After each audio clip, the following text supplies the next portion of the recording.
Em nosso estudo de hoje é a lição 75 do Livro da Esperança, No Caminho da Elevação. Tomai sobre vós o meu jugo. Mateus, capítulo 11, versículo 29.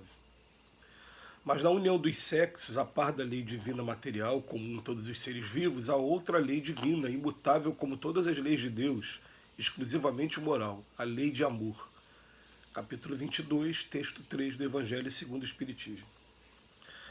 Abençoa os conflitos que tantas vezes te amarfanham o coração no carreiro doméstico, sempre que o lar apareça por ninho de problemas e inquietações.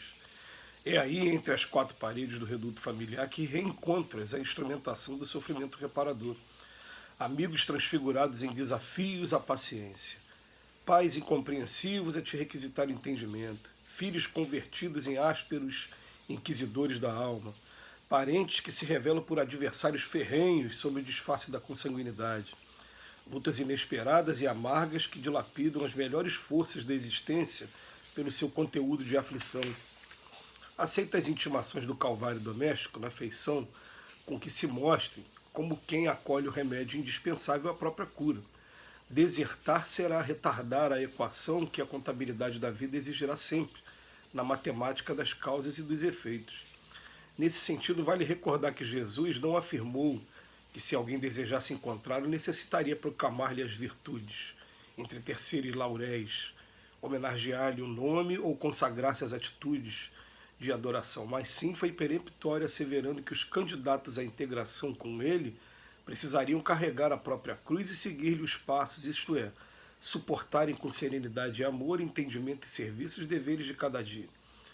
Bem-aventurado, pois, todo aquele que, apesar dos entraves e das lágrimas do caminho, sustentar nos ombros, ainda mesmo desconjuntados e doloridos, a bendita carga das próprias obrigações. Emmanuel vem chamar a atenção hoje sobre um assunto que está sempre sendo necessário de revisão, de estudo. Por que será que a gente tem uma dificuldade tão grande no relacionamento em família?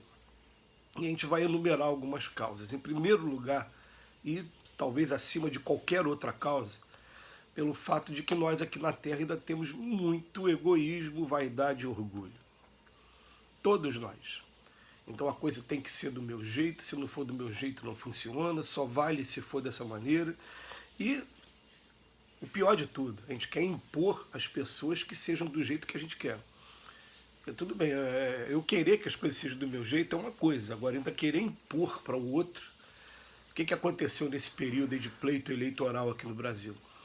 De tanto um querer convencer o outro e até incomodar o outro com as mesmas postagens, as mesmas informações, chegou um ponto que as pessoas começaram a reagir de maneira mais agressiva. Falaram, não, eu não quero saber, pô, a minha opinião é essa e acabou, você fica com a tua, eu fico com a minha. E dali, quando acabou o argumento da palavra, começou a agressão verbal e, em alguns casos, infelizmente, chegaram inclusive à agressão física. É assim que acontece na nossa família. Então, em primeiro lugar, e acima de todos eles, egoísmo, orgulho e vaidade. Em segundo lugar, é porque é na família que a gente reencontra afetos e também desafetos do passado. Em programas de renúncia, programas de aprendizado do perdão, em programas de reparação pelos males que foram causados no passado, mas a gente tem a oportunidade de reencontro dentro aqui do cadinho da família. Então, tem até aquele ditado que as pessoas às vezes falam, né, em relação ao primeiro, fala assim, ó, você vai separar? Eu já ouvi isso já. Em conversas informais, você vai separar? Olha, só vai mudar o CPF, os problemas serão os mesmos, porque o problema nunca esteve no outro, o problema está na gente, é no nosso orgulho e egoísmo de a gente querer que seja da nossa maneira. Né?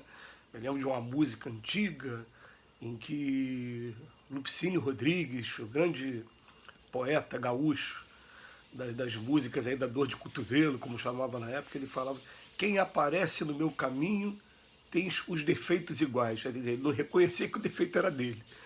E, em segundo lugar, por conta desses reencontros, que são reencontros sempre salutares, porque eles fazem com que esse contato mais próximo mesmo que no primeiro momento seja difícil, mas com a repetição, com a continuidade, até que se compreenda a importância de você entender a sua família, até que isso seja compreendido, isso vai acontecendo por quê? Para que a gente chegue leve depois no plano espiritual, porque tem uma passagem do Evangelho que fala: reconcilie-te com o teu adversário o mais breve possível, para que não aconteça que daqui a pouco ele não te entregue aí ao juiz e você seja condenado. Enquanto estás com ele a caminho, reconcilie-te com ele. E tem parentes, como ele botou aqui pra gente, ele até faz uma enumeração, né? Amigos transfigurados em desafio à paciência, pais incompreensíveis, filhos convertidos, parentes. Quer dizer, é muito comum e até deixa na gente aquela sensação: não somos os privilegiados, não. Todo mundo tem dificuldade aqui nesse planeta, nesse mundo. Tá? São raríssimas as famílias em que os espíritos são totalmente afins e vêm para cumprir uma determinada missão. São raríssimos, raríssimos os casos. Em todos eles tem reajuste, tem aprendizado, tem desafios, tem tudo. Né? Então o que acontece? Ele vem chamar a atenção de que o principal é que a gente tome como compromisso e que a gente comece a olhar assim: o que está acontecendo comigo agora? Se eu adiar, agora eu tendo esse conhecimento da doutrina espírita, principalmente a partir do momento que o próprio Cristo falou que nada vai passar enquanto não se cumprir até o último iota.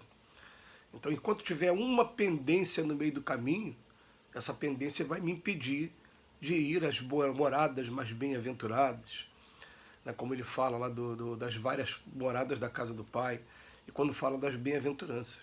Enquanto não se cumprir a última pendência, não vai. E a última pendência, muitas das vezes, vai consistir em você ficar calado, em você apenas aprender a amar e tentar contribuir para o progresso de alguém. Se a pessoa não aproveitar, você fica leve, você fica tranquilo, você fica com a consciência limpa, enquanto que a pessoa é que vai prestar contas ainda nas próximas experiências que ela tiver aí na matéria. Enquanto não cumprir também o último iota para ela, ela também não vai prosseguir. Mas para mim, ó, a gente vai botar assim na cabeça: eu posso receber a injustiça, mas eu vou aqui fazer de tudo para não magoar, para não trazer problemas, mais problemas do que já trouxe no passado. E por isso, aí a família se transforma em um desafio, sim. Porque as gerações novas, o que elas estão fazendo? O primeiro obstáculo, a pessoa abandona logo o compromisso. Porque a geração está convidando a isso. Foi a busca do prazer, o prazer do sexo, por exemplo, que foi pregado lá na década de 60 e que hoje, né, tá aí muito, muito liberal. Então a pessoa chega ao ponto de falar: não está indo de acordo com o meu interesse, então a gente termina, separa, divorcia, e ele vai ter outros relacionamentos aventurosos, que nunca vai ter o compromisso, nunca vai ter oportunidade de ver a prova mesmo de verdade, porque as provas elas vão aparecer quando o compromisso está estabelecido. O que eu estou querendo dizer, né? Quando você está naquela fase de namoro, está naquela fase dos encantos, tudo bem, mas quando fechou ali o compromisso, é que vai vir um dos dois cônjuges, vem tem uma doença que o outro vai ter que ajudar, um dos dois cônjuges tem dificuldade de arrumar emprego e o outro vai ter que amparar, e daqui a pouco vem a prole também, os filhos trazendo as suas dificuldades, e a responsabilidade por ajudar os nossos filhos acaba sendo também nossa, né, de aproximar o máximo que a gente puder de Deus, esses filhos que são enviados por Deus para a gente, que não são nossos, são só empréstimos, né? Então, esses desafios, eles só vão aparecer quando o compromisso se fecha. Muitos espíritos, é claro, respeitando o livre-arbítrio de todo mundo, mas sabendo que a semeadura é livre, a colheita é obrigatória. Muitos espíritos fogem desse compromisso, né, principalmente nesses momentos mais difíceis, momentos de renúncia, momentos em que tem que exercitar mesmo a paciência, esbarram no ego, e esse ego, não, então se não for do meu jeito não vai ser. E acabam buscando novas aventuras por aí. Eu vou usar a palavra até aventuras. Porque compromisso mesmo, quando a gente sabe quando a gente tem esse compromisso, né? Então o que acontece? O convite do Emmanuel é sempre maravilhoso para a gente meditar na importância da família como esse cadinho de lutas redentoras, purificadoras do espírito. Depois a gente chega do outro lado da vida e a gente vai ver o resultado. Que Jesus nos abençoe hoje, e sempre.